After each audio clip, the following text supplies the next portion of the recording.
have a few different types of technology with batteries.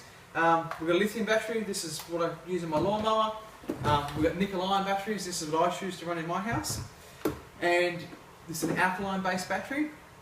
Then we have two different types of lead-acid batteries. So one is a lead-acid battery that you can service and maintain, and this one's a maintenance-free lead-acid battery. So let's start with what a battery actually is. This is actually a cell. So every battery is actually a group of cells made up which actually form a battery.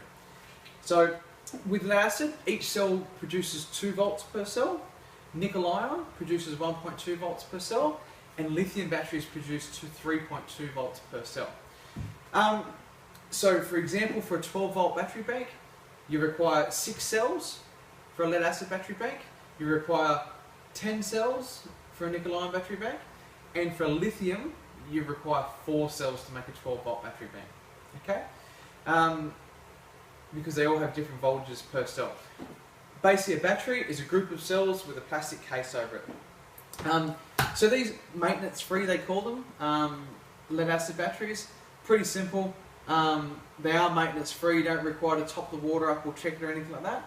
What happens though, once they've finished their life, they're over and done with. You're basically throwing them down to the scrappy. You get about $7 a battery for one of these for them. I think the load prices are down at the moment, so that's pretty much where these end up once they're finished. These maintenance, the lead-acid batteries that you can actually maintain, so we've got 6 cells here, you can actually take these up, you can top your fluids up, you can keep putting water in, and there's actually some really good products you can actually recondition these lead-acid batteries with. With a lead-acid battery, the thing to watch, and if you can actually use second-hand batteries and get away with it in a system, but something's going to happen, they won't be reliable, is swelling. When a lead-acid battery swell in these plates on the side, it's basically from overcharging. Basically, pretty much your batteries, you know, it's not far from being gone, so be prepared for that. So there are your 2 different types of lead-acid batteries. So that's a 12 volt battery. Okay, so these nickel-ion, these are 1.2 volt cells. So for a 12 volt nickel-ion battery bank, you require 10 of these. So you require 10 of these for a 12 volt bank. So the 1.2 volts.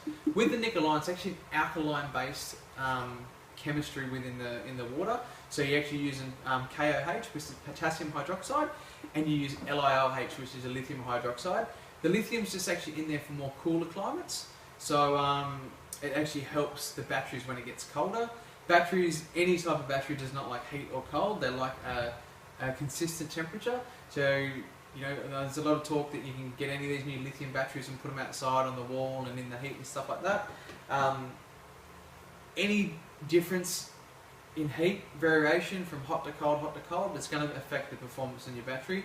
Doesn't matter what technology is. So if you can put your batteries in a space which is going to really keep a good consistent temperature for your batteries, it's going to help them last longer and you'll get better performances out of them. So yeah, so with the nickel-ion being alkaline based, with the chemistry, and then you put distilled water, so KOH, LiOH, and distilled water in there. You want demineralized water, you want it pure as possible. But the biggest problem with nickel-ion batteries, what happens with them, is they lose charge because the water gets contaminated. So if you use water that's got metals and stuff like that in it, it's going to contaminate your cell. But it's actually pretty easy. You just get them, you put some distilled water in them, you shake them, clean them out, wash them out, put some new chemicals back in there, or you know, it's alkaline based, so it's actually organic. So after, when you're required to change it, you can just tip it on your garden. It's not going to hurt anything. So yeah, that's the biggest problem with these things, like contamination. And a lot of the cheaper nickel-ion batteries is the welding that they use on them, and that's where the contamination comes, is from where the plates are actually welded. So something to watch out for on the cheaper nickel-ion batteries. So then we've got lithium. So there's been lots of hype about lithium. Lithium batteries, you know, you use in your laptops. Most laptops have a lithium battery these days, smartphones.